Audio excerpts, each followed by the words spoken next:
Cuando llegamos al aeropuerto, el taxista cerró los seguros de las puertas con un clic que me heló la sangre. «No se baje aquí, señora. En 5 minutos va a entender por qué». Su voz temblaba. Sus ojos en el espejo retrovisor no mentían.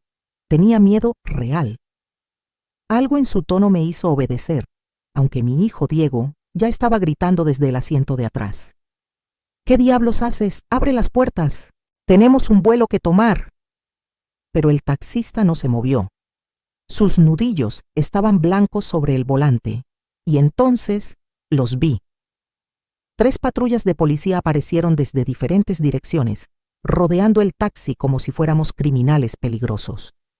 Las luces rojas y azules iluminaban el interior del auto. Mi corazón latía tan fuerte que podía escucharlo en mis oídos. Un oficial se acercó a la ventana del conductor. El taxista la bajó apenas unos centímetros. «Documentos de todos los pasajeros, ahora». Mi hijo se puso pálido. Mi nuera Vanessa, que segundos antes estaba maquillándose tranquilamente, dejó caer su labial al piso del taxi. Ese fue el momento, esa mirada que intercambiaron, esa fracción de segundo donde sus ojos se encontraron y vi algo que nunca había visto antes. Pánico, culpa, conspiración. «Mamá». Diego trató de sonar casual, pero su voz se quebraba. «Esto debe ser un error, ¿verdad? Nosotros no hemos hecho nada malo». Pero mientras decía esas palabras, su mano temblaba al buscar su billetera. Y ahí fue cuando supe, con una certeza que me atravesó como un cuchillo, que algo terrible estaba por revelarse. Algo que involucraba a mi propio hijo. Algo que había estado pasando justo frente a mis ojos. Y yo había sido demasiado confiada, demasiado ingenua para verlo. El oficial miró mi pasaporte, luego el de Diego, después el de Vanessa. Frunció el ceño. Hizo una llamada por radio. 2 oficiales más se acercaron al auto. «Señora», me dijo directamente a mí, ignorando completamente a mi hijo. «¿Usted sabe a dónde la estaban llevando? ¿Sabe qué vuelo iba a tomar?» Miré a Diego. Mi hijo. El niño que había criado sola después de que su padre nos abandonara. El joven al que le pagué la universidad completa. El hombre al que le di el enganche de su casa. Y en ese momento, rodeada de policías, encerrada en un taxi con las puertas bloqueadas, vi en su rostro algo que me destrozó más que cualquier traición. Él sabía exactamente por qué estábamos rodeados de policía y había esperado que esto no sucediera. Pero antes de contarles cómo llegué a estar en esa situación tan aterradora, rodeada de patrullas policiales y descubriendo que mi propio hijo me había mentido, necesito que me acompañen en esta historia. Cuéntenme en los comentarios, ¿desde dónde me están escuchando? ¿Están pasando por algo similar con su familia?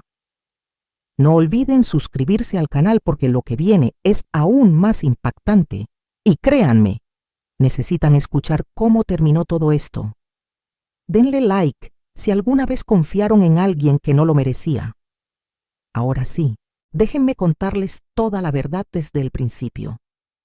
Me llamo Patricia Ruiz, tengo 62 años y nunca pensé que terminaría contando una historia como esta. Nací en Puebla, México, en una familia humilde pero trabajadora. Mi padre tenía una pequeña tlapalería y mi madre cosía vestidos para las señoras del barrio. Aprendí desde niña que el trabajo duro y la familia eran lo más sagrado en la vida. Esos valores me los llevé cuando me casé con Roberto a los 23 años. Diego nació un año después. Mi bebé hermoso, mi razón de vivir. Pero cuando Diego tenía apenas 5 años, Roberto me dejó por una mujer 20 años menor que trabajaba en su oficina. Se fue de la casa un martes por la tarde, dejándome una nota sobre la mesa de la cocina y 3 meses de renta atrasada. Desde ese día, me convertí en mamá y papá para Diego. Trabajé doble turno en una fábrica textil durante 10 años. Mis manos se llenaron de callos, mi espalda se dobló del cansancio, pero Diego nunca pasó hambre. Nunca le faltó un cuaderno para la escuela. Nunca se quedó sin uniforme limpio. Cuando Diego cumplió 17 años, vendí el único terreno que me había dejado mi padre para pagarle la preparatoria privada.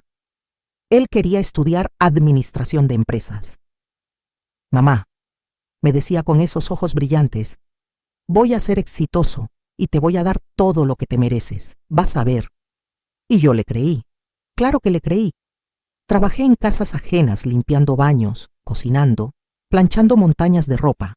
Ahorré cada peso que pude. Cuando Diego entró a la universidad, yo tenía 2 trabajos y dormía 5 horas por noche, pero lo logré. Mi hijo iba a tener un título universitario, algo que yo nunca tuve. Diego se graduó con honores a los 24 años. Ese día lloré de orgullo en la ceremonia. Llevaba mi mejor vestido, uno que había comprado en el mercado de segunda mano, pero que me quedaba digno. Vi a mi hijo recibir ese diploma y sentí que todo el sacrificio había valido la pena. 2 años después conoció a Vanessa en su trabajo. Ella era hija de una familia acomodada de Monterrey, con título de universidad privada y apellidos importantes. La primera vez que la traje a comer a mi casa, noté cómo miraba mi pequeña sala con los muebles viejos, cómo arrugó la nariz cuando le serví mole en mi vajilla despostillada. Mamá hace el mejor mole de Puebla, presumió Diego. Vanessa sonrió, pero no probó más de 2 bocados. Aún así, yo quería que Diego fuera feliz. Cuando me pidió ayuda para el enganche de su boda, vendí las joyas de mi madre. Eran lo único de valor que me quedaba. Aretes de oro con pequeños rubíes, un anillo que había pasado 3 generaciones en mi familia. Los vendí y le di a Diego $18,000. Te lo voy a pagar, mamá, en cuanto me asciendan. Nunca me pagó. Para su boda, la familia de Vanessa organizó todo. Yo solo era la mamá del novio, sentada en una mesa al fondo del salón, mientras los padres de ella presidían la fiesta desde el lugar de honor. Vanessa ni siquiera me consultó sobre el menú. Cuando sugerí que quizás podrían incluir algunos platillos tradicionales mexicanos, ella me dijo, con una sonrisa fría, Patricia, esto es una boda elegante, no una feria del pueblo. Me tragué la humillación. Por Diego. Después de la boda ayudé con el enganche de su casa. Otros $25,000 que saqué de mi fondo de retiro. Es una inversión en tu futuro, hijo, me dije a mí misma. Vanessa quedó embarazada al año de casados. Yo estaba emocionada de ser abuela, pero cuando nació Sofía, mi nieta preciosa, apenas me dejaban visitarla. Estamos estableciendo rutinas, decía Vanessa. No queremos visitas que alteren al bebé. Visitas, así me llamaba. Visita. Diego empezó a cambiar. Ya no me llamaba todas las semanas. Cancelaba las comidas que yo organizaba. Cuando yo lo llamaba, escuchaba a Vanessa en el fondo diciéndole qué responder. Hace 6 meses, Diego vino a mi casa con una propuesta. Necesitaban dinero para expandir el negocio que Vanessa había empezado, una boutique de ropa. Mamá, esta es una oportunidad increíble. Te voy a poner como socia. Vas a ganar mucho dinero. Le di $32,000, todo lo que me quedaba de mis ahorros de toda una vida. Nunca vi un centavo de retorno. Nunca vi ningún papel que me hiciera socia de nada. Y entonces, hace 3 semanas, Diego llegó a mi casa con Vanessa. Traían boletos de avión. Mamá, te tenemos una sorpresa. Te vamos a llevar de viaje a Cancún, todo pagado. Te lo mereces después de tanto trabajo. Yo no podía creerlo. Finalmente mi hijo me estaba agradeciendo. Me estaba valorando. Qué tonta fui. Porque ese viaje a Cancún, esos boletos de avión, ese taxista que cerró las puertas del auto cuando llegamos al aeropuerto, todo era parte de un plan que Diego y Vanessa habían diseñado cuidadosamente. Un plan para deshacerse de mí, para siempre. Los 3 días antes del viaje fueron extraños, demasiado extraños. Diego comenzó a visitarme con una frecuencia inusual. Apareció un lunes por la tarde con comida china, mi favorita. El martes llegó con flores. El miércoles me llevó a cenar a un restaurante que yo nunca podría pagar. Mamá, quiero que sepas cuánto te aprecio, me dijo esa noche, tomando mi mano sobre la mesa. Sé que no te lo he demostrado últimamente, pero eso va a cambiar. Yo quería creer que mi hijo finalmente había abierto los ojos, que finalmente estaba reconociendo todo lo que había hecho por él. Pero había algo en su mirada que no terminaba de convencerme, algo forzado en su sonrisa, como si estuviera siguiendo un guión. El jueves, 2 días antes del viaje, Vanessa vino sola a mi casa. Eso nunca había pasado. Ella nunca me visitaba sin Diego. Patricia, me dijo sentándose en mi pequeño sofá, quiero disculparme. Sé que no he sido la mejor nuera, pero quiero que este viaje sea un nuevo comienzo para nosotras. Me abrazó.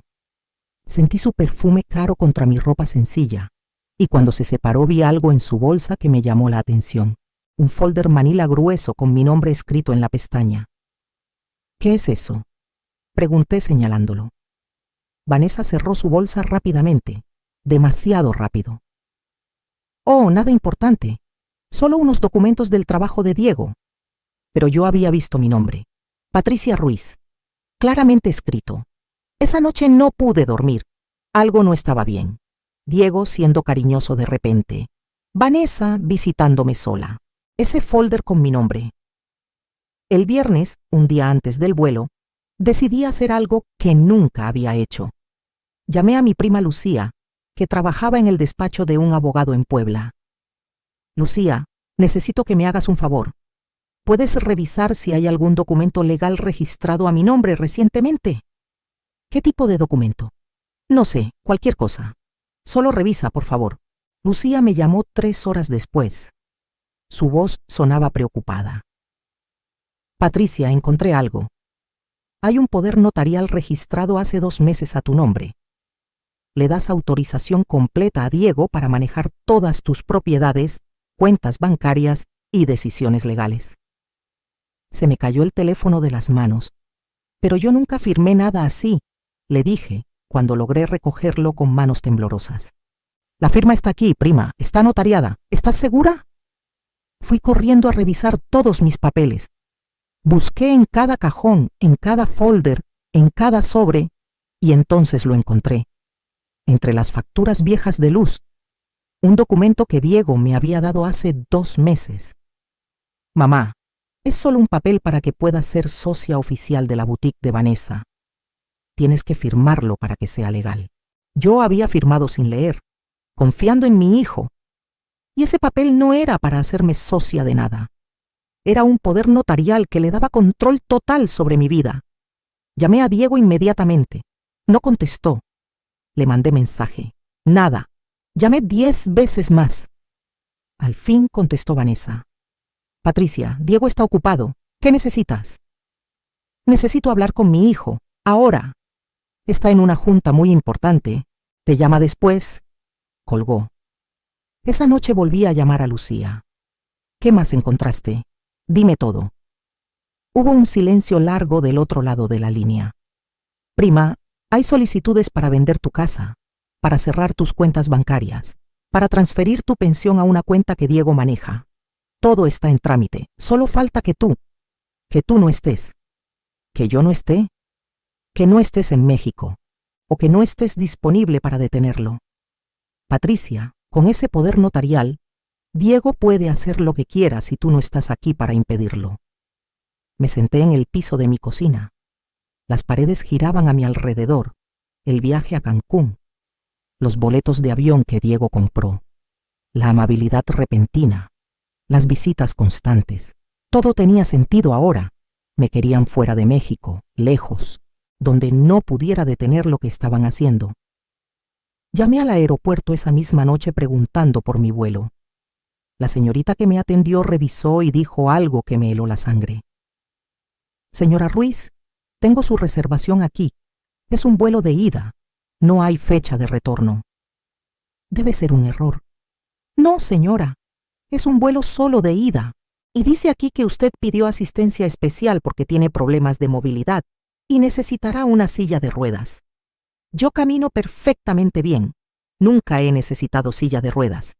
¿Y a qué hotel llegaría? Dice aquí que la llevarán directamente a Residencias del Sol. Un momento. Eso no es un hotel. Es una residencia de adultos mayores. Colgué el teléfono con manos temblorosas. Diego no me estaba llevando de vacaciones, me estaba llevando a un asilo, en otro país, lejos de todo lo que conozco, con un poder notarial que le daba control total sobre mi vida. Y mientras yo estuviera encerrada en ese lugar, él vendería mi casa, vaciaría mis cuentas, se quedaría con todo lo que me quedaba. El sábado en la mañana, Diego llegó a buscarme para ir al aeropuerto. Traía una maleta grande. «Buenos días, mamá. ¿Lista para tu gran aventura?» Lo miré a los ojos, a esos ojos que yo había visto abrirse por primera vez cuando nació, esos ojos que se llenaron de lágrimas cuando se graduó, esos ojos que ahora me miraban con una frialdad que no reconocía. «Lista», le dije, pero yo ya tenía un plan, porque mientras Diego y Vanessa creían que me habían engañado completamente, yo había hecho una llamada más esa madrugada, una llamada que iba a cambiar todo. Subí al taxi con ellos. Vanessa iba perfumada y maquillada como si fuera a una fiesta. Diego sonreía demasiado.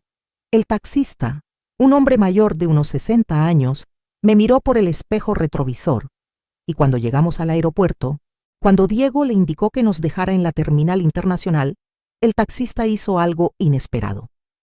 Cerró los seguros de las puertas. «No se baje aquí, señora. En 5 minutos va a entender por qué». Porque ese taxista no era un taxista cualquiera. Era el hermano de mi prima Lucía. Y yo le había pedido que nos llevara. Las 3 patrullas rodearon el taxi. Diego y Vanessa estaban paralizados en el asiento trasero. Yo respiraba profundo, tratando de mantener la calma mientras el oficial se acercaba a mi ventana. «Señora Ruiz, necesitamos que baje del vehículo, por favor. Solo usted». Salí del taxi. Mis piernas temblaban, pero logré mantenerme firme. El oficial me llevó hacia una de las patrullas, lejos de Diego y Vanessa. «Señora, recibimos una denuncia esta madrugada sobre un posible secuestro y fraude. ¿Usted hizo esa llamada?» «Sí, oficial, fui yo». Diego gritaba desde el taxi. «Esto es un malentendido. Es mi madre. La estoy llevando de vacaciones». El oficial ignoró sus gritos. Me mostró una tablet con documentos escaneados. «¿Usted firmó este poder notarial voluntariamente?» Miré el papel. Mi firma estaba ahí, pero ahora que lo leía completo, veía las cláusulas terribles. Diego tendría control absoluto sobre todo. Podría internarme, vender mis propiedades, acceder a mi pensión, todo. «Me engañaron», dije con voz firme. «Me dijeron que era para hacerme socia de un negocio. Nunca leí las letras pequeñas». Otro oficial se acercó. «Señora, encontramos más cosas. Su vuelo no tiene retorno, y el lugar al que la llevaban no es un hotel turístico». «Lo sé. Es un asilo». «¿Usted autorizó eso?» «Jamás». Sacaron a Diego y Vanessa del taxi. Vanessa lloraba de forma dramática, con el maquillaje corriéndose por sus mejillas. Diego intentaba mantener la compostura, pero sus manos temblaban. «Oficial, esto es absurdo», decía Diego. «Mi madre está confundida. Tiene problemas de memoria. Por eso la íbamos a llevar a un lugar donde pudieran cuidarla mejor». Me volteé a verlo. Mi hijo, diciendo frente a la policía que yo estaba loca, que tenía demencia. «¿Problemas de memoria?», dije con una voz que no reconocí como mía. Fría. Dura. «¿Por eso recordé llamar a un abogado anoche? ¿Por eso recordé cada peso que te di durante 30 años?» Diego palideció. El oficial principal habló. «Señor Ruiz, necesito que venga con nosotros a la comandancia. Hay algunas irregularidades con los documentos que presentó para la venta de la propiedad de su madre». «¿Qué ventas?», dije. «¿Ya iniciaron la venta de mi casa?» El oficial asintió. «Los papeles se presentaron hace una semana. Si usted hubiera salido del país hoy, la venta se habría completado automáticamente el próximo martes. 5 días. En 5 días mi casa habría sido de Diego». Vanessa comenzó a sollozar más fuerte. «Patricia, por favor, diles que esto es un malentendido». Diego solo quería ayudarte. Pensamos que estarías mejor en un lugar con cuidado profesional. ¿Ayudarme? Dije. Robándome mi casa, enviándome a otro país, diciéndole a la policía que estoy loca. No es robo si eres familia, murmuró Vanessa. Esas palabras, esas malditas palabras. El oficial las escuchó. Señora, eso no es correcto.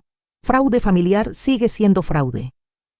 Mientras los oficiales hablaban con Diego y Vanessa, el taxista se acercó a mí. Era Ernesto, el hermano de mi prima Lucía. Un hombre honesto que había trabajado toda su vida. Hiciste bien en llamarme, Patricia, me dijo en voz baja. Cuando Lucía me contó lo que estaba pasando, supe que tenías que tener pruebas. Tenía que ver sus caras cuando se dieran cuenta que los descubriste. Gracias, Ernesto. Pero entonces Ernesto agregó algo más. Algo que yo no esperaba. Patricia, hay algo más que Lucía me pidió que te dijera. Algo que descubrió anoche y no quiso decirte por teléfono. Mi corazón se aceleró. ¿Qué cosa? Tu esposo, Roberto, el que te abandonó hace 30 años. ¿Qué tiene que ver Roberto con esto? Murió hace 8 años, en Guadalajara. Me quedé helada. Roberto había muerto y yo no lo sabía. Pero, ¿por qué Ernesto me lo decía ahora? Y dejó una herencia, continuó Ernesto. Una herencia grande. Tenía un negocio de importaciones muy exitoso. Cuando murió, dejó instrucciones específicas de que parte de su dinero fuera para ti y para Diego. ¿Qué? La mitad era para ti, Patricia. $2 millones. La otra mitad para Diego. El mundo se detuvo a mi alrededor. $2 millones. ¿Y dónde está ese dinero?, pregunté, aunque ya sabía la respuesta. Diego lo cobró todo hace 5 años.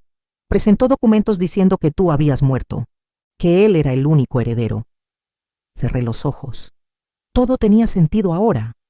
Hace 5 años, Diego de repente tuvo dinero para abrir su negocio, para comprar su casa, para casarse con Vanessa en una boda lujosa, dinero que yo pensé que había ganado con su trabajo, pero no. Era mi dinero. La herencia que Roberto me había dejado como compensación por todos esos años de abandono. Y Diego la había robado presentando documentos falsos. ¿Lucía tiene pruebas de esto?, pregunté con voz temblorosa. Ernesto sacó un sobre de su chamarra. Copias de todo. Los documentos del testamento de Roberto. Los papeles falsos que Diego presentó declarando tu muerte. Los registros bancarios mostrando cómo gastó el dinero. Tomé el sobre con manos que ya no temblaban. Ya no sentía tristeza, ya no sentía dolor. Sentía algo mucho más poderoso: justicia. Caminé hacia donde Diego estaba esposado. Los oficiales me vieron acercarme, pero no me detuvieron. Mi hijo levantó la vista. Por primera vez en años, realmente me miró a los ojos. Mamá, por favor, podemos arreglar esto, somos familia.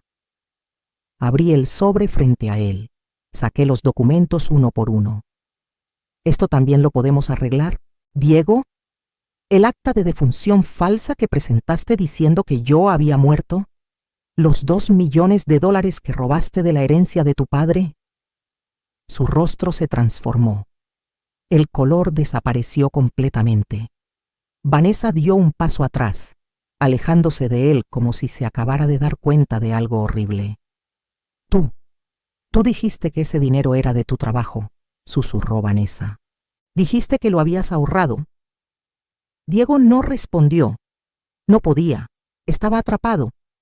El oficial tomó los documentos de mis manos, los revisó rápidamente. Su expresión cambió. Señor Ruiz, esto es fraude de herencia, falsificación de documentos oficiales. Esto ya no es solo un problema civil, son cargos criminales. Miré a mi hijo siendo llevado hacia la patrulla. Vanessa lloraba histéricamente, gritando que ella no sabía nada, que Diego la había engañado también. Y yo me quedé ahí parada, en el estacionamiento del aeropuerto, con un sobre lleno de verdades en mis manos. Mi hijo me había robado $2 millones. Me había declarado muerta. Había intentado enviarme a un asilo en otro país para robar lo poco que me quedaba. Pero él no sabía algo que estaba a punto de descubrir. Yo no era la misma Patricia ingenua que firmaba papeles sin leer. No era la madre desesperada por amor que daba todo sin pedir nada. Esa Patricia había muerto en ese taxi, rodeada de policías. La mujer que quedó era alguien completamente diferente, y tenía un plan para cada uno de ellos. Los siguientes días fueron una actuación digna de un Oscar. Diego quedó libre bajo fianza que pagó la familia de Vanessa, $25,000 que sus suegros pusieron con tal de mantener las apariencias. Mientras tanto, yo regresé a mi casa como si nada hubiera pasado, como si estuviera devastada, confundida, vulnerable. Diego me llamó esa misma noche. Su voz temblaba. «Mamá, necesito hablar contigo, por favor». «No tengo nada que hablar contigo», le dije, dejando que mi voz sonara quebrada, derrotada. «Mamá, por favor, déjame explicarte, fue un malentendido. Yo nunca quise hacerte daño». Colgué, pero dejé que pensara que estaba destrozada emocionalmente, débil, fácil de manipular todavía, porque la verdad era muy diferente. Esa misma tarde, 3 horas después del incidente en el aeropuerto, me reuní con Lucía y con un abogado que ella conocía. Se llamaba licenciado Mendoza, un hombre de unos 50 años, con una reputación impecable en casos de fraude familiar. «Señora Ruiz», me dijo después de revisar todos los documentos, «usted tiene un caso extremadamente sólido.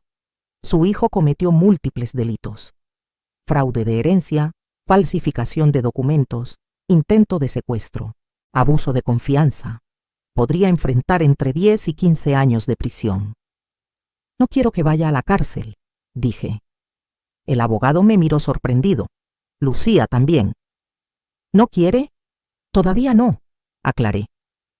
«Primero quiero recuperar cada peso que me robó, cada centavo que le di, cada dólar de esa herencia, y quiero que sienta lo que es perderlo todo, como yo lo sentí cuando él me traicionó». El licenciado Mendoza sonrió ligeramente. «Entonces necesitamos ser estratégicos». Durante los siguientes 5 días, trabajamos en silencio absoluto. Mientras Diego y Vanessa pensaban que yo estaba escondida en mi casa llorando, yo estaba construyendo un caso legal perfecto contra ellos. Primero, el licenciado Mendoza presentó una demanda para anular el poder notarial. Con las pruebas de que me habían engañado, el juez lo revocó inmediatamente. Diego ya no tenía control sobre nada mío. Segundo, bloqueamos todas las cuentas bancarias relacionadas con mi nombre. La venta de mi casa fue cancelada. Diego recibió una notificación legal de que cualquier intento de tocar mis propiedades sería considerado robo agravado. Tercero, y esto fue lo más satisfactorio, presentamos una demanda civil por los $2 millones de la herencia, más intereses acumulados durante 5 años. El total, $2,800,000. Pero no se lo dijimos. Todavía no. Diego intentó visitarme varias veces esa semana. Tocaba mi puerta, dejaba mensajes en mi teléfono. «Mamá, sé que estás ahí. Por favor, abre. Necesitamos hablar». Yo lo escuchaba desde adentro, sin hacer ruido, dejando que se desesperara. Vanessa también intentó contactarme. Me mandó mensajes largos diciendo que ella no sabía nada del plan de Diego, que también era una víctima, que yo tenía que entender que Diego solo estaba confundido. Confundido. Qué palabra tan conveniente. El 5.º día, el licenciado Mendoza me llamó. «Señora Ruiz, tengo noticias interesantes. Investigué más sobre el negocio de Vanessa, la boutique, y está completamente financiada con el dinero de la herencia que su hijo robó. Están registrados como propietarios al 50%.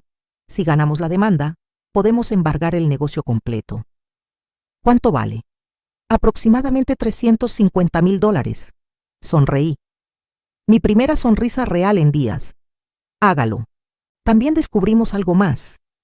Diego y Vanessa habían comprado un departamento en la playa de Mazatlán, un lugar lujoso frente al mar. Lo habían puesto a nombre de la mamá de Vanessa para esconder el dinero.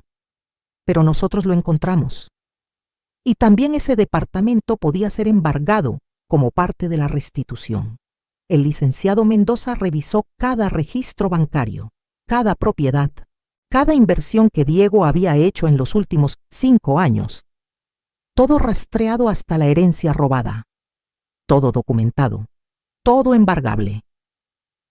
Su hijo fue muy descuidado, me dijo el abogado. Gastó el dinero robado como si nunca fuera a ser descubierto. No creó empresas fantasma. No escondió nada en paraísos fiscales. Simplemente compró cosas a su nombre y al de su esposa. Era arrogante, dije. Pensó que yo nunca me daría cuenta porque yo estaba muerta en sus documentos. Durante esos días también hice algo más. Contraté a un investigador privado. Quería saber exactamente cómo habían planeado todo esto. Necesitaba conocer cada detalle. El investigador, un señor llamado Contreras, me trajo un informe completo 3 días después. Diego y Vanessa habían empezado a planear esto hace 8 meses. Justo después de que yo les di los $32,000 para el negocio. Habían consultado con un abogado corrupto sobre cómo obtener control legal sobre mis bienes. Ese abogado les recomendó el poder notarial disfrazado, pero había más. El investigador había encontrado correos electrónicos entre Diego y Vanessa discutiendo diferentes opciones para solucionar el problema de mamá. Consideraron declararme incompetente mental. Consideraron inventar deudas falsas a mi nombre. Al final decidieron que enviarme al asilo en Cancún era lo más limpio. Lo más limpio, habían escrito, como si yo fuera basura que necesitaban sacar de su camino. Contreras también descubrió que Vanessa había sido la cerebro detrás de todo. En los correos, ella era quien daba las instrucciones. Diego simplemente obedecía. Tu mamá es demasiado confiada, escribió Vanessa en un correo de hace 6 meses. Podemos hacer lo que queramos, y ella va a firmar lo que le pongas enfrente. Es patética. Cuando leí esa palabra, algo dentro de mí se endureció completamente. Patética. Mientras yo leía esos correos en la oficina del investigador, Diego me dejó otro mensaje de voz. Mamá, por favor. Sé que cometí errores, pero podemos arreglarlo. Eres mi mamá. Tienes que perdonarme. La familia perdona. Por favor, contéstame. Borré el mensaje. El 7º día después del incidente, finalmente contesté su llamada. Diego. Mamá, gracias a Dios. Pensé que nunca me ibas a contestar. Necesito hablar contigo. Dije con voz débil, temblorosa, cara a cara. Sí, por supuesto. ¿Cuándo? ¿Dónde? Mañana en tu casa. Quiero hablar con Vanessa también. Necesito entender por qué hicieron esto. Diego casi sollozó de alivio. Sí, mamá, mañana. Te vamos a explicar todo. Vas a ver que todo fue un malentendido terrible. Está bien, dije, dejando que mi voz se quebrara. Hasta mañana. Colgué. Lucía, que estaba sentada a mi lado en mi sala, me miró con admiración. Debería ser actriz. He actuado toda mi vida, le dije, actuando que no me dolía cuando me despreciaban, actuando que estaba bien cuando me robaban, actuando que era feliz cuando me humillaban. Pero ahora ya no estás actuando, Beto, ¿verdad? Ahora, dije mirando los documentos legales sobre mi mesa, ahora soy yo misma por primera vez en 62 años. Esa noche preparé mi ropa para el día siguiente. Un vestido sencillo, mis zapatos cómodos, mi bolsa vieja con las correas gastadas. Quería verme como siempre, como la Patricia vulnerable que ellos conocían. Pero en esa bolsa llevaba algo que ellos nunca esperarían. Un sobre con documentos legales que iban a destruir sus vidas tal como ellos habían intentado destruir la mía. Y esta vez, yo sería quien tuviera la última palabra. Llegué a la casa de Diego a las 10 de la mañana, la casa que yo había ayudado a pagar con el enganche de $25,000. La casa que ellos pensaban que era completamente suya. Diego abrió la puerta con una sonrisa nerviosa. Vanessa estaba detrás de él, vestida elegantemente como siempre, pero sus ojos estaban hinchados. Había estado llorando. «Mamá, pasa por favor», dijo Diego, tomando mi brazo con una delicadeza falsa que me dio náuseas. Entré. La sala estaba perfectamente decorada, muebles caros, una televisión enorme, cuadros de arte moderno en las paredes, todo comprado con mi dinero, con la herencia que me robaron. «¿Quieres café, Patricia?», preguntó Vanessa con voz suave. «No, gracias». Me senté en el sofá. Ellos se sentaron frente a mí, tomados de la mano como una pareja unida enfrentando una crisis.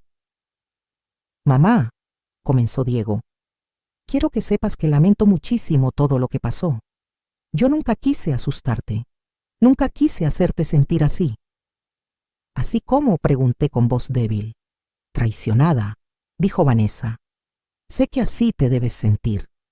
Pero créeme, Patricia, todo fue un terrible malentendido». «¿Un malentendido?», repetí. «Sí». Diego se inclinó hacia adelante. «Nosotros de verdad pensamos que estarías mejor en un lugar donde te pudieran cuidar. Tú vives sola, mamá. ¿Qué pasa si te caes? Si te enfermas?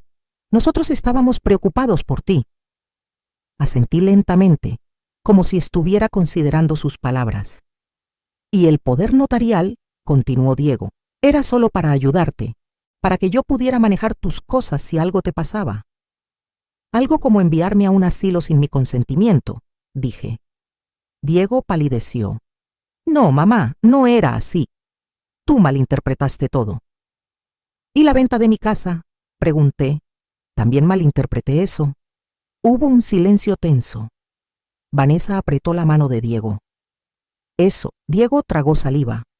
«Eso era para tu propio bien. Tu casa es muy grande para ti sola. Pensamos venderla y ponerte en un lugar más pequeño, más manejable. Iba a ser mejor para ti. ¿Y el dinero de la venta? Lo íbamos a guardar para ti», mintió Diego con facilidad. «Para tus gastos médicos futuros». Los miré, mi hijo y su esposa, sentados ahí, mirándome con expresiones de preocupación fabricadas, mintiendo descaradamente en mi cara. «Entiendo», dije suavemente. Diego exhaló con alivio. «¿Sí? ¿De verdad entiendes, mamá?» «Sí», dije. «Entiendo perfectamente». Saqué el sobre de mi bolsa. Lo puse sobre la mesa de centro entre nosotros. «¿Qué es eso?», preguntó Vanessa, su voz súbitamente cautelosa. «Ábrelo», le dije a Diego. Él lo tomó con manos temblorosas. Sacó los documentos. Sus ojos recorrieron la primera página, luego la segunda. El color desapareció de su rostro. «¿Qué es?», preguntó Vanessa, tratando de ver. Diego no respondió. Seguía leyendo página tras página, su expresión transformándose de confusión a horror. «¿Qué es, Diego?». Vanessa le arrebató los papeles, y entonces ella también lo vio. «Demanda civil por restitución de herencia fraudulentamente obtenida», leyó en voz alta. $2.800.000 más costas legales. Vanessa dejó caer los papeles. «¿Qué es esto?». «Es la herencia de Roberto», dije con voz tranquila. «Mi herencia, la que Diego robó hace 5 años diciendo que yo estaba muerta». «Mamá, yo puedo explicar». «No», dije, y mi voz ya no era débil, era firme, fría. «Ya no vas a explicar nada, ahora vas a escuchar». Me puse de pie, los miré desde arriba. «Hace 5 años tu padre murió. El hombre que nos abandonó dejó un testamento. La mitad de su dinero era para ti, la otra mitad para mí. $2 millones para mí. Pero tú presentaste documentos falsos diciendo que yo había muerto. Te quedaste con todo. Mamá, yo necesitaba ese dinero». «Necesitabas», grité, y ambos se sobresaltaron. Nunca me habían escuchado gritar. «¿Y qué crees que yo necesitaba cuando trabajaba 18 horas al día para pagar tu universidad? ¿Qué necesitaba cuando vendí las joyas de mi madre para tu boda? ¿Qué necesitaba cuando te di mis últimos ahorros para el negocio de tu esposa?» Diego intentó hablar, pero yo continué. «En la página 4, dije señalando los documentos, van a encontrar el embargo de la boutique de Vanessa. Todo ese negocio ahora es mío hasta que paguen la deuda. ¡No puedes hacer eso!, gritó Vanessa. ¡Es mi negocio! Construido con mi dinero, dije. En la página 7 encontrarán el embargo del departamento de Mazatlán. Ese también es mío ahora. Ese departamento está a nombre de mi madre, dijo Vanessa. Sonreí. Sí, pero mi investigador encontró los registros de transferencia. El dinero vino de la cuenta de Diego. Dinero de la herencia robada. El juez ya aprobó el embargo. Mamá, por favor. Diego se puso de pie, las lágrimas corriendo por sus mejillas. Soy tu hijo. No puedes destruirme así. No te estoy destruyendo, dije. Tú te destruiste solo cuando decidiste robarme, cuando decidiste declararme muerta, cuando intentaste encerrarme en un asilo para quedarte con lo poco que me quedaba. Fue idea de ella. Diego señaló a Vanessa. Ella me convenció. Yo nunca hubiera. ¡Cobarde!, gritó Vanessa. Tú querías el dinero tanto como yo. Y ahí estaban, volteándose uno contra el otro, tal como sabía que pasaría. Tienes razón, le dije a Vanessa. Tu esposo es un cobarde, pero tú eres algo peor. Leí tus correos electrónicos. Vanessa se quedó congelada. Cada palabra que escribiste sobre mí, llamándome patética, diciéndole a Diego que me podían manipular fácilmente, planeando cómo deshacerse de la mamá estorbosa. ¿Cómo conseguiste esos correos?, susurró Vanessa. Tengo un buen abogado y un mejor investigador, dije, y ambos están testificando en tu contra en el juicio penal que viene. ¿Juicio penal? Diego casi se desmaya. Fraude de herencia, falsificación de documentos, intento de secuestro, abuso de confianza, enumeré. Entre 10 y 15 años de prisión si los encuentran culpables. Mamá, no puedes hacer esto. Diego se arrodilló frente a mí. Por favor, soy tu hijo, tu único hijo.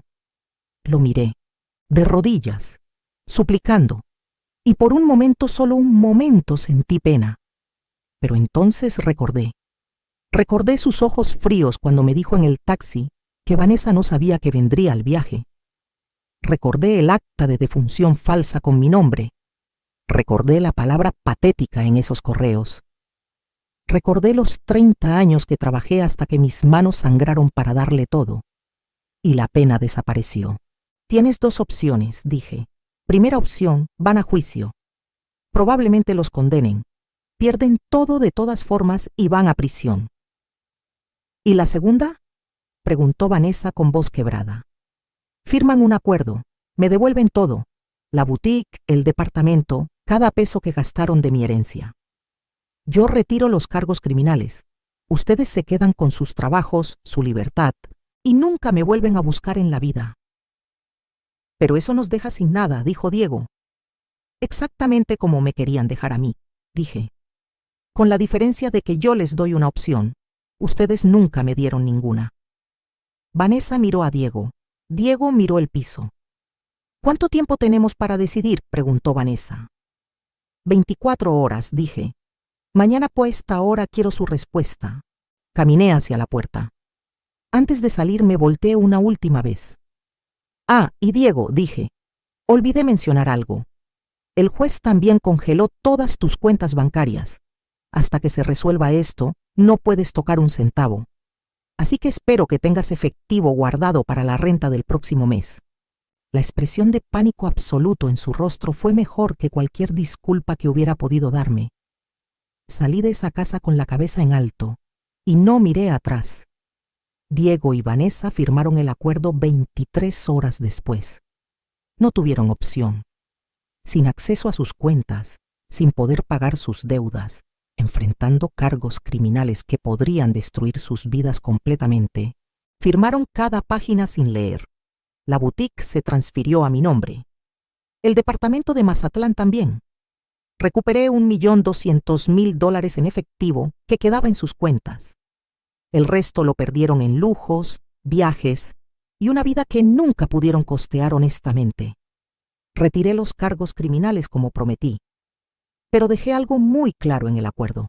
Si alguna vez intentaban contactarme, Si aparecían en mi casa, si siquiera pronunciaban mi nombre en público, el acuerdo se cancelaba y los cargos se reactivaban inmediatamente. Diego intentó abrazarme el día de la firma. Me alejé. «Adiós, Diego», le dije, y fueron las últimas palabras que le dirigí. Eso fue hace 6 meses. Hoy estoy sentada en la terraza de mi departamento en Mazatlán, el mismo departamento que ellos compraron para esconder dinero. Ahora es mío. Miro el océano mientras tomo mi café matutino y pienso en todo lo que cambió. Vendí la boutique de Vanessa a una empresaria joven de Puebla que tiene verdadero talento. Con ese dinero y lo recuperado, tengo más de $1,500,000 invertidos. Vivo de los intereses cómodamente. Mi casa en Puebla la renté a una familia hermosa con 3 niños. Cuando voy a visitarla cada mes, esos niños me reciben con abrazos. Me llaman abuelita Patricia, aunque no somos familia. Me hornean galletas, me cuentan de la escuela, y yo siento más amor de esos niños en 5 minutos que el que sentí de mi propio hijo en años. Lucía viene a visitarme cada 2 meses. Nos sentamos en esta terraza, tomamos vino y reímos de cómo el mundo da vueltas. ¿Extrañas a Diego?, me preguntó la última vez. Extraño al niño que fue, le dije. Al niño que cargué en brazos, pero al hombre en que se convirtió, a ese no lo extraño para nada. No sé qué fue de Diego y Vanessa. Escuché que se divorciaron 3 meses después de firmar el acuerdo, que ella regresó con sus padres en Monterrey, que él vive en un departamento pequeño trabajando en un empleo que apenas le alcanza para sobrevivir. Una parte pequeña de mí, muy pequeña, siente lástima. Pero entonces recuerdo el acta de defunción falsa con mi nombre. Recuerdo la palabra patética. Recuerdo estar rodeada de policías en ese aeropuerto. Y la lástima desaparece. A mis 62 años aprendí la lección más importante de mi vida. El amor no es sacrificarse hasta desaparecer. El amor verdadero incluye dignidad, respeto y límites sanos. Durante 30 años me vacié por completo para llenar a otros. Y esos otros tomaron todo sin agradecer nada. Ahora vivo para mí. Viajo cuando quiero. Como en restaurantes buenos. Compro libros que siempre quise leer. Duermo sin preocupaciones. Y por primera vez en décadas, soy verdaderamente feliz. Si están pasando por algo similar, si tienen familia que los usa, que los explota, que abusa de su generosidad, quiero que sepan algo. Nunca es tarde para decir basta. Nunca es tarde para recuperar su dignidad. Ustedes no nacieron para ser banco de nadie, ni esclavo emocional de ninguna familia. Cuéntenme en los comentarios. ¿Alguna vez tuvieron que poner límites drásticos con su familia? ¿Cómo salió? Denle like si esta historia les tocó el corazón y suscríbanse al canal porque aquí compartimos historias reales de mujeres que recuperaron su poder. Gracias por acompañarme hasta el final. Les mando un abrazo grande desde Mazatlán. Y recuerden, la familia verdadera es la que te valora, no la que comparte tu sangre.